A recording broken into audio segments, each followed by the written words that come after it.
రాజకీయ పార్టీల వెబ్సైట్లు డౌన్ అయిపోతున్నాయి, యాప్లు మాయమవుతున్నాయి. ఎందుకు ఇలా జరుగుతోంది? దీనికి టీడీపీ సేవామిత్ర యాప్ను పోలీసులు టార్గెట్ చేయడానికి కారణం ఉందా?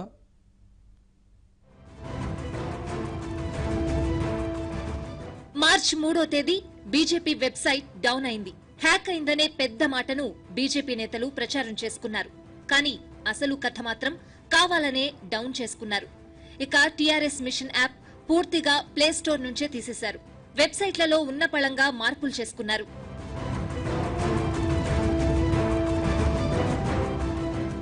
ఇదంతా హ్యాకర్ల పుణ్యం కాదు, తాము చేసినట్లే చేస్తున్న టీడీపీని రాజకీయంగా టార్గెట్ చేసుకోవడానికి.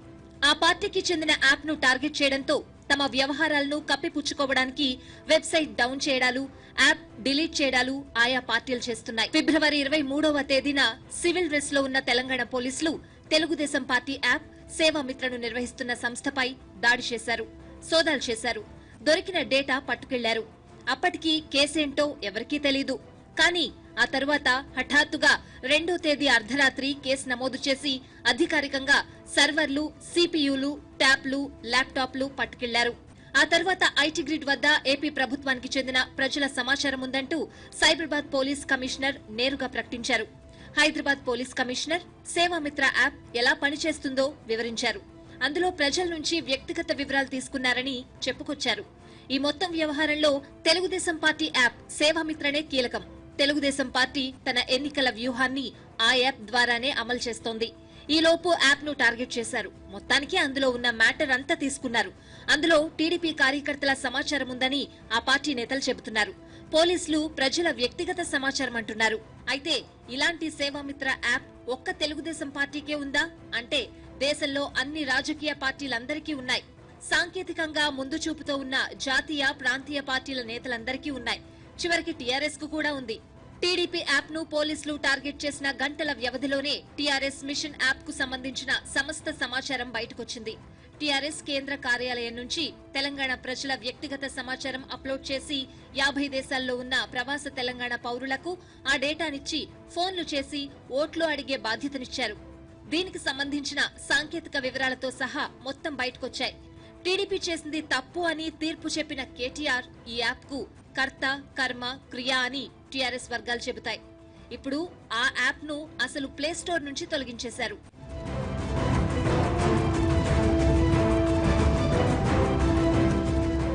ఆ యాప్ ను ఎవరు పెట్టారో, ఎవరు తీసేశారో తమకు తెలియదని, ఆ యాప్ తో తమకు సంబంధం లేదని ప్రకటించేశారు.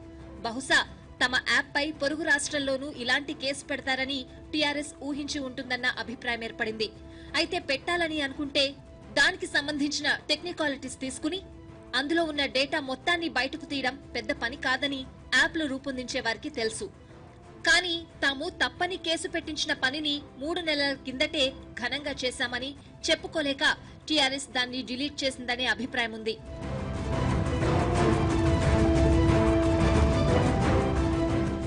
ఈ డేటా ఫార్ములా ఇప్పటిది కాదు, ఎప్పటి నుంచో ఈ డేటా థియరీని పార్టీలు అనుసరిస్తున్నాయి. చివరికి అమెరికా ఎన్నికల్లోనూ ఈ డేటానే ట్రంప్ విజయానికి కారణమైంది. ఓటర్ల వివరాలు పార్టీల వద్ద ఉండడం తప్పేమీ కాదు, ఎప్పటినుంచో ఇది ఉంది. అయితే ఆధార్ డేటాను దుర్వినియోగం చేస్తే మాత్రం నేరమవుతుంది. సంక్షేమ పథకాలను అమలు చేసే క్రమంలో ఆయా లబ్ధిదారుల వివరాలను పొందుపరుస్తారు. లబ్ధిదారుడు కూడా స్వయంగా తన వివరాలిస్తారు. లబ్ధిదారుల వివరాలు పబ్లిక్ డొమైన్లో ఉంటాయి. గ్రామాల్లో అయితే గోడల మీద రాస్తారు కూడా. కాబట్టి ప్రభుత్వ లబ్ధిదారుల సమాచారం అనేది వ్యక్తిగత వివరం కిందకు రాదు. కాంగ్రెస్ పార్టీ, వైసీపీ దగ్గర కూడా ఇవి ఉంటాయి. వైసీపీ దగ్గర వైఎస్ హయాంలో గులాబీ రేషన్ కార్డు పొందిన వారి వివరం కూడా ఉంది. అది ఒక్కటే కాదు, వైసీపీ దగ్గర తాజాగా టీడీపీకి చెందిన ప్రతి కార్యకర్త వివరం ఉంది.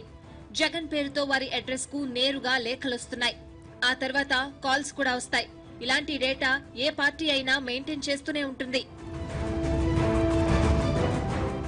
ఇప్పుడు టీడీపీ సేవామిత్ర యాప్ పైనే ఆరోపణలన్నీ తిరుగుతున్నాయి. ఒకవేళ టీడీపీ చేసింది తప్పైతే టీఆర్ఎస్ చేసింది కూడా తప్పేనన్నది నిపుణుల విశ్లేషణ. ప్రభుత్వానికి సంబంధించిన డేటా పార్టీలు వాడుకోకూడదని చెప్పేసి మనకి ఇక్కడ తెలంగాణ టీఆర్ఎస్ కూడా అంటూ ఉంది. ఒకవేళ టీడీపీ ప్రభుత్వానికి సంబంధించిన డేటా పార్టీ వాడుకుందే అనుకుందాం. అది ఇంకా క్లారిఫై కావాల్సి ఉంది.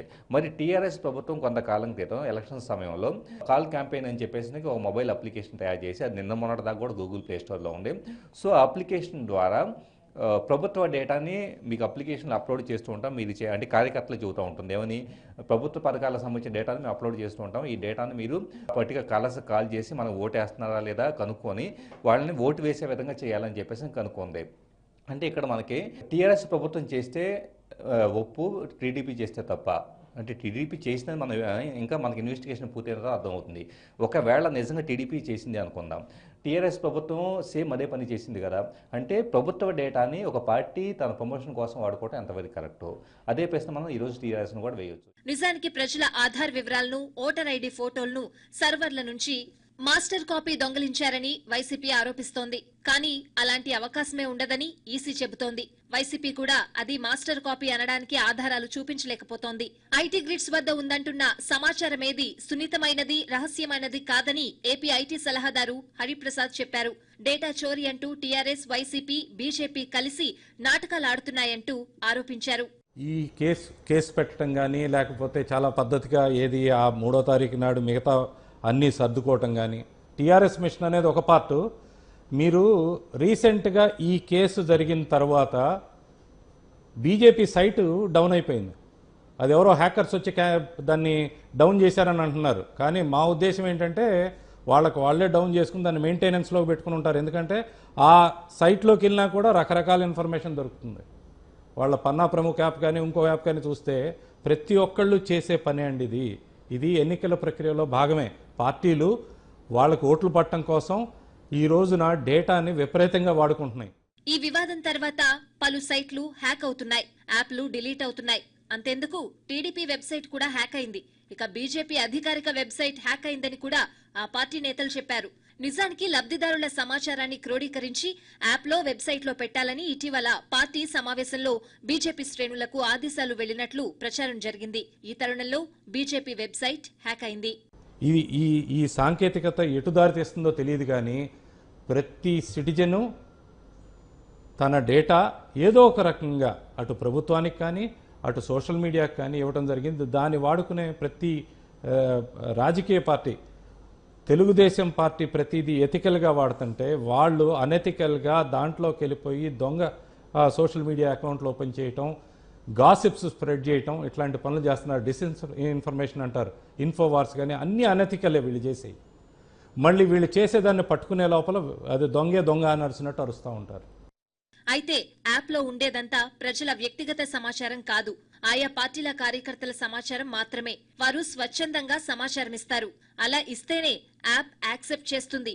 ఆ సమాచారాన్ని దాచుకునే క్లౌడ్ సర్వీస్ అందించే కంపెనీలు కూడా ఇదే చెబుతాయి. ఎలాంటి సమాచారమైనా స్వచ్ఛందంగా ఇచ్చే సమాచారమే ఉండేలా జాగ్రత్తలు తీసుకుంటాయి.